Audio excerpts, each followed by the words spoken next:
Dan di tengah penghematan anggaran yang ada, Menteri Sekretaris Negara Prasetyo Hadi tetap menegaskan bahwa retret akan tetap dilakukan.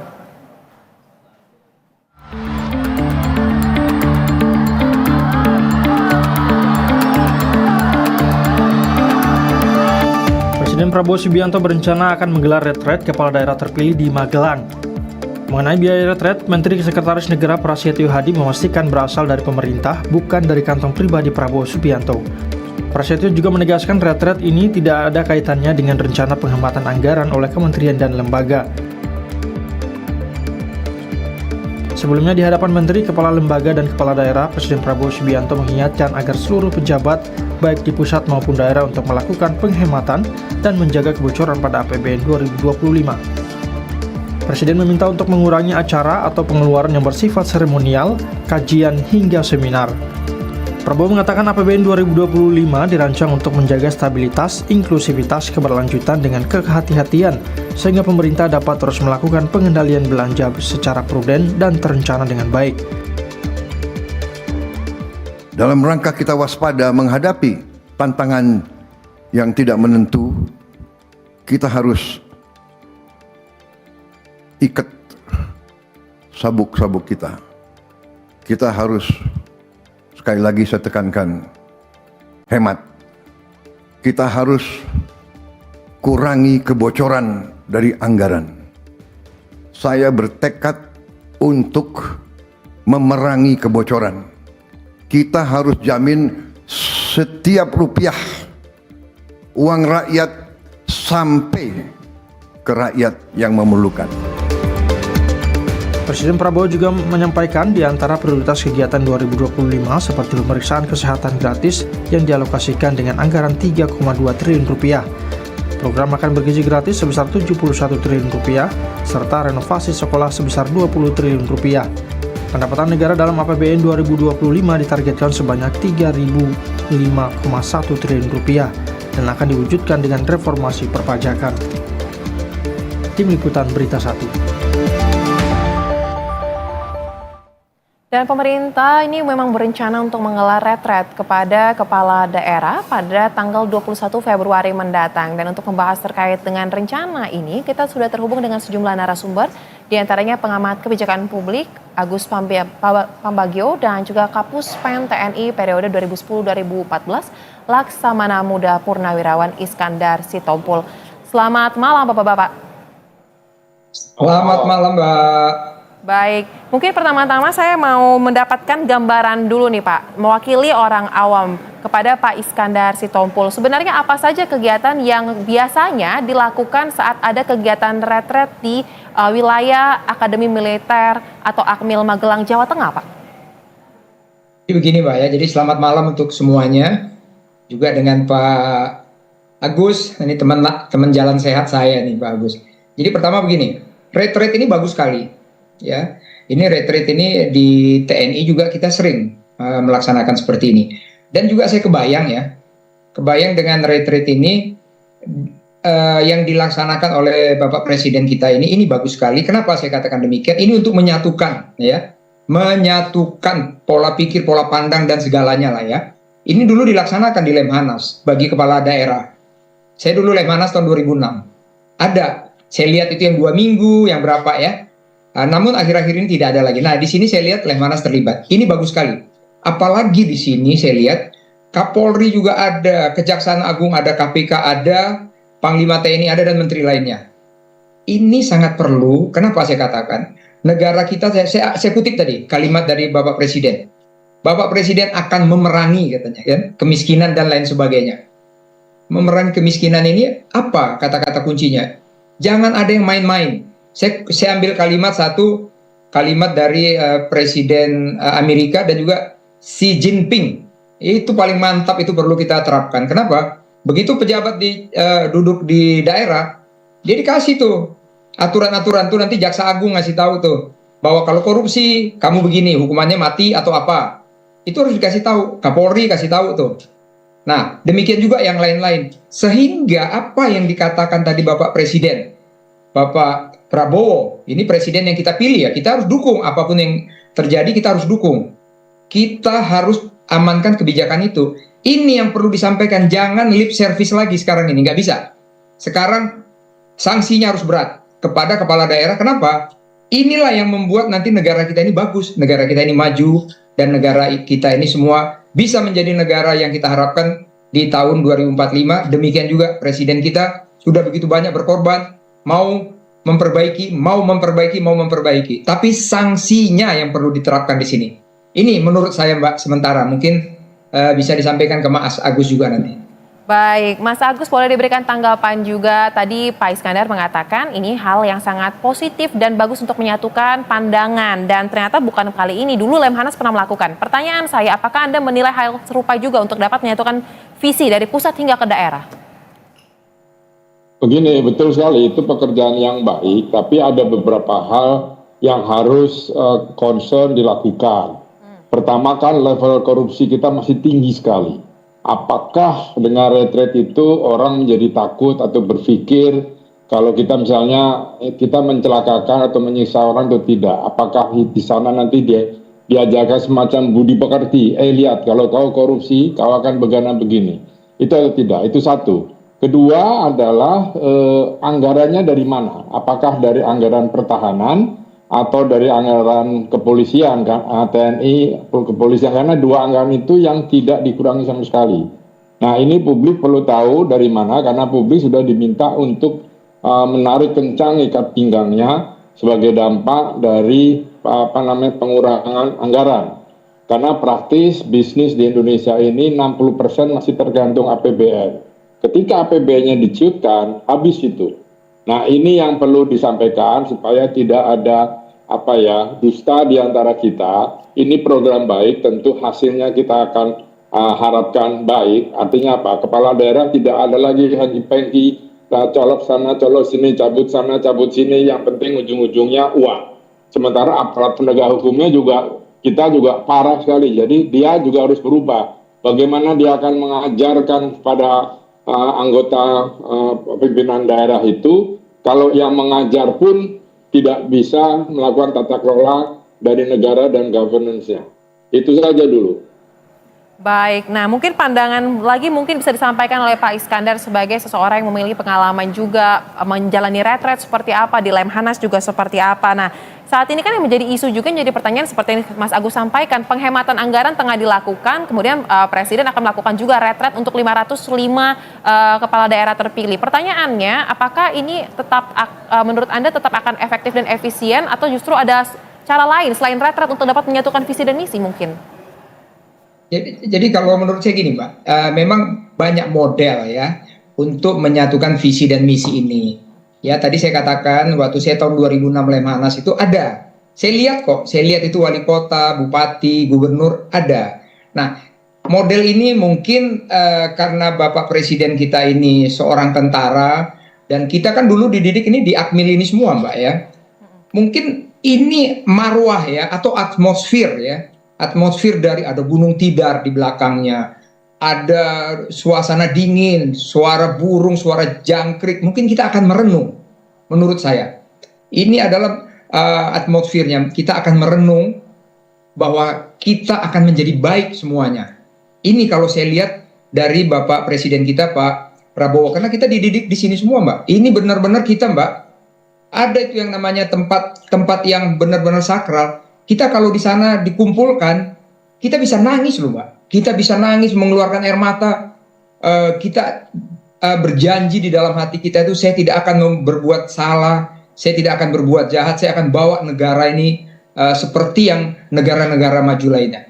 Di situ ada Mbak, itu ada satu, saya lupa ya Mbak ya tempatnya. Kebetulan saya di sana itu kan tahun 78 ya, 76, 77, 78 saya di sana. Jadi sudah agak lama. Di situ ada Mbak satu tempat upacara bendera gitu Mbak ya. Itu pada malam hari Mbak. Itu pada malam hari. Saya ikutin waktu retreat pertama itu malam hari. Itu benar-benar Mbak ya. Kita punya emosi, kita punya ego, kita punya semua itu benar-benar ditekan habis. Kita menciptakan seperti kita lahir yang baru gitu loh Mbak. Lahir yang baru. Jadi kalau kita yang dulu maaf nih Mbak. Waktu dulu aku zaman SMA, wah kerja aku begadang Mbak, berantem terus. Begitu aku nyampe di sana Mbak, aku bisa nangis Mbak, aku bisa berubah jadi nol. Saya jadi nol lagi, disitulah kita diisi. Baik. Ya seperti saya sampai hari ini, Mbak. Begitu, Mbak. Jadi ini perlu sekali, Baik. Mbak. Kalau biaya saya potong sedikit. Biaya memang kita penghematan. Apalah artinya biaya misalnya sekian miliar untuk satu negara yang akan maju nanti di tahun 2045. Nah ini mungkin Menteri Keuangan bisa. Ini kalau nggak salah saya ini sumber anggaran dari Menteri Dalam Negeri nih kalau saya tidak salah. Demikian. Ya. Baik, memang anggaran untuk tujuan yang lebih penting seperti itu tampaknya memang menjadi satu hal yang harus bisa diupayakan. Tetapi kan sangat sensitif ya Pak ya, di tengah situasi banyak lembaga yang juga dipangkas anggarannya. Nah mungkin Mas Agus boleh berikan pandangan juga, bagaimana sebenarnya agar pemerintah dapat memberikan pemahaman kepada masyarakat atau juga kepada berbagai pihak terkait bahwa ini menjadi suatu hal yang sangat penting. Dan Mas Agus, apakah Anda juga melihat hasil positif dari retret pertama yang dilakukan pada saat itu kepada para menteri dan juga wakil menteri, keselarasan dalam program-program yang diusung oleh Presiden ini terimplementasi di lapangan sampai dengan saat ini, Mas Agus? Ya begini, yang sekarang yang dipotong anggaran itu yang paling terkena adalah kelas menengah bawah. Artinya ASN kelas menengah bawah sampai honorer. Itu yang honorer kan sudah dihentikan. Artinya ada penambahan penumpukan orang PHK. Nah tetapi yang level menengah atas belum tersentuh ini. Misalnya mobilnya jangan pakai Camry lah, pakai aja Avanza atau apa gitu ya. Kan di negara-negara maju juga banyak negara yang tidak memberikan fasilitas kepada menteri maupun anggota DPR-nya. Jadi itu bisa dicoba supaya ada rasa kebersamaan. Kalau siapa namanya kepala daerah akan dicuci otaknya di Gunung Tidar sana, di Lembah Tidar, artinya beli harapan pada masyarakat bahwa yang di atas itu memang betul-betul mau berhemat. Nah, saya tidak tahu ini anggaran kalau betul Pak Is bilang itu dari Kemendagri, makanya Wamendagrinya yang inspeksi. Saya juga tidak tahu ini. Nanti saya akan tanyakan kepada Kemendagri, ini posnya bagaimana. Kalau Anda tanya soal menteri-menterinya, sampai hari ini sih belum kelihatan dampaknya, Pak. Belum kelihatan dampak positifnya, yang ada kan kisruhnya gitu ya. Nah jadi sebetulnya saya berharap Presiden dibantu oleh menteri-menterinya sudah dicuci otaknya itu tidak berbuat aneh-aneh. Ini kan baru 3 bulan, 4 bulan gitu ya. Nah itu begitu kan, kalau Presiden tambah pusing itu artinya kemarin retretnya para menteri tidak berhasil. Nah nanti kalau ini tidak berhasil juga bagaimana? Saya juga beberapa kali ikut retret, memang betul Pak Is, ada suatu tempat dimanapun saya, bukan di Magelang tapi tempat-tempat lain, itu terasa kayak kita kalau muslim ke Mekah gitu ya, kita berdoa itu terasa gitu. Tetapi setelah pulang menginjakkan kembali kaki rumah kita itu hilang lagi itu. Nah ini yang harus dijaga, karena anggaran yang dikorbankan oleh kelas menengah bawah itu dipakai ke sana. Sekarang Pak Is kalau masuk kantor itu gelap, AC tidak dingin, 26-27 derajat, jendela tidak bisa dibuka. Jadi kawan-kawan itu pada bawa kipas angin. Baik. Saya tambahkan sekalian bawa deodoran, karena berkeringat, bau itu nanti. Ya kan? Nah jadi Baik. niat yang baik ini dari Presiden mohon dikonsider dengan anggaran. Kalau bisa diminimalis saja lah, tidak usah cara-cara yang mengeluarkan biaya dan sebagainya, ya cuma retret aja kan di kelas gitu, makan seadanya.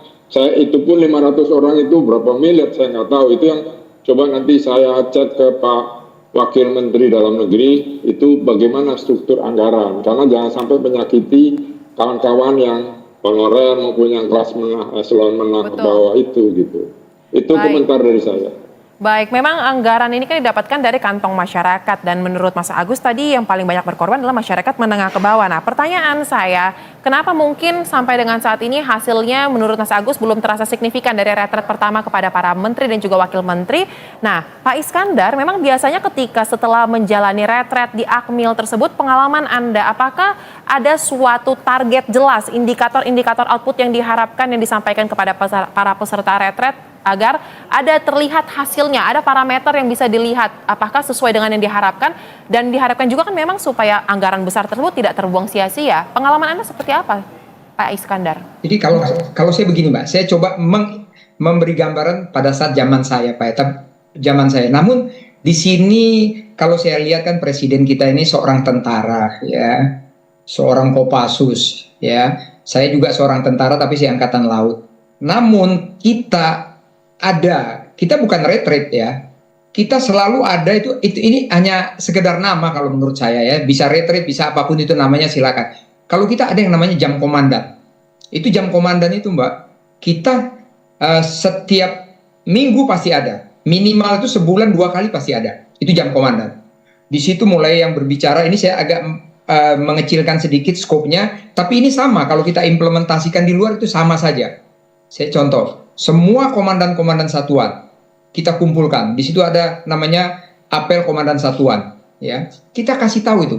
Di situ Panglima memberi arahan tentang kebijakan. Di situ ada Kepala Dinas Hukum memberikan pembekalan. Kepala Dinas Polisi Militer memberikan pembekalan. Terus dari personalia, dari talent scouting.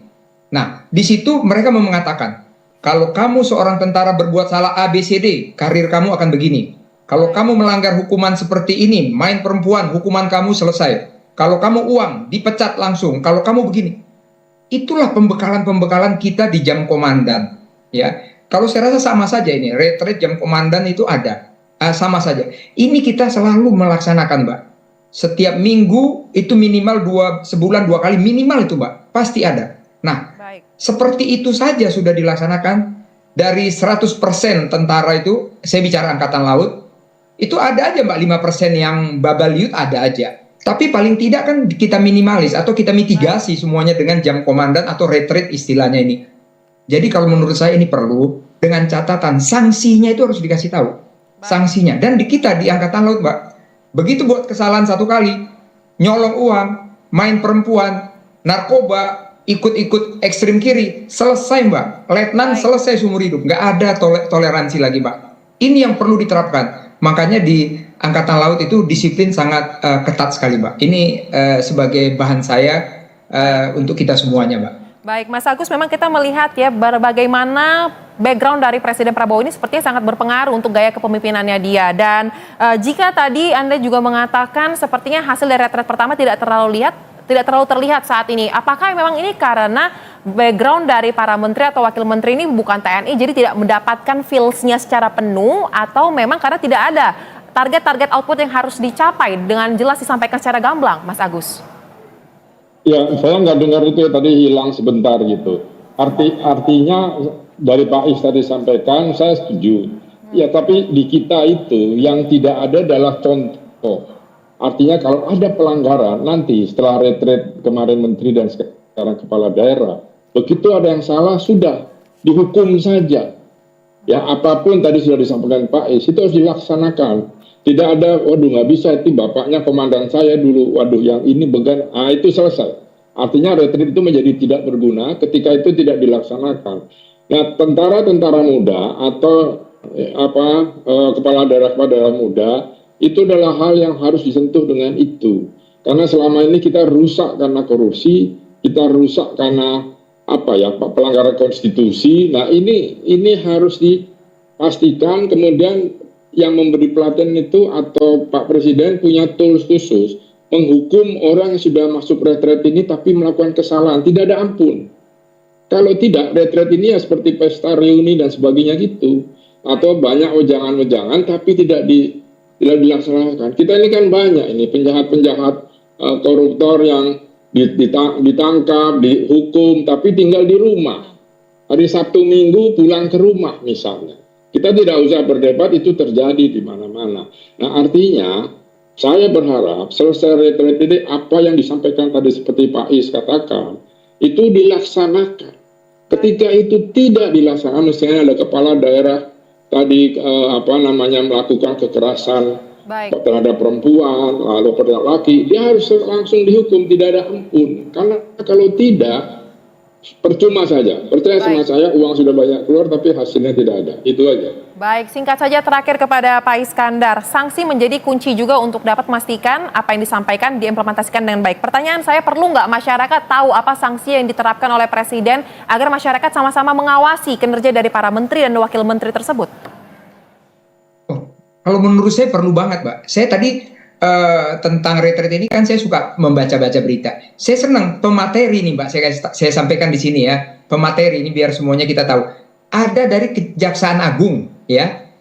ada dari KPK, oke? Ada dari KPK, ada Kapolri. Nah, ini kan penegak hukum kita semua, Mbak. Baik. Di negara kita, Mbak. Maaf tadi apa yang Pak Agus katakan. Tadi ada kesalahan dibiarkan saja. Ini tolong jangan. Saya ambil satu contoh, bukan satu contoh, beberapa contoh. Kepala negara Xi Jinping itu dia kasih peti mati, Mbak, di kantornya. Kita lihat Donald Trump, itu hajar langsung, Mbak. Ini yang kita harapkan, Mbak, di negara kita ini. Oke lah, budaya kita memang begini, mangan gak mangan pokoknya kumpul. Tapi ini tolong, Mbak, dikikis dikit-dikit, dikikis dikit-dikit supaya kita menjadi. Ini pesan saya, Mbak. Contohlah negara dua itu saya bilang, Amerika sama Cina, Xi Jinping dan Donald Trump. Itu memang benar-benar mainkan langsung, Mbak. Baik, ketegasan agar implementasi dari apa yang diharapkan ini dapat dilakukan dengan maksimal ya. Baik, terima Dan kasih kepada... saya yakin Pak Prabowo, presiden kita akan melaksanakan itu. Cuman step by step, saya yakin itu. Baik, kita nantikan bagaimana hasil kerja dari pemerintahan Presiden Prabowo Subianto yang saat ini masih terus berlangsung. Kita kawal bersama-sama. Terima kasih kepada seluruh narasumber telah bergabung bersama kami di Berita Satu Utama. Salam sehat.